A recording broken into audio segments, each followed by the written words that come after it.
बिजली की कीमतों में पे दर पे भारी इजाफों के बाद माहाना बिल्स आसमान पर जा पेचने हैं और मुतवस्सित तबका अपनी आमदन का एक बड़ा हिस्सा बिजली कंपनियों को देने पर मजबूर हो गया है।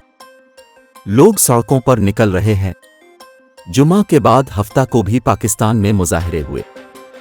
आम सार्फिन ने बिजली का इस्तेमाल हर मुमकिन हद तक कम कर दिया है, लेकिन उसके बावजूद भारी भरकम बिल मौसूल हो रहे हैं। ताहम एक तरीका ऐसा है जिसकी बदौलत बिजली के बिल में नुमायां कमी आ सकती है और यह मुकम्मल तौर पर कानूनी भी है। बिजली के बिल में कमी के लिए लोग सोलर पैनल्स लगवाने की तजवीज़ देते हैं, लेकिन डॉलर के मुकाबले में रुपए की कदर में कमी के सबब रिवायती तरीके से सोलर पैनल नस्ब करने की लागत बहुत बढ़ चुकी है।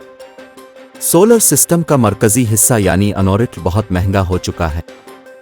इस सूरत हाल में कम आमदन वाले घरानों के लिए मुतबादिल अनोरिट के बगैर एक छोटे सोलर सिस्टम की तनसीब है।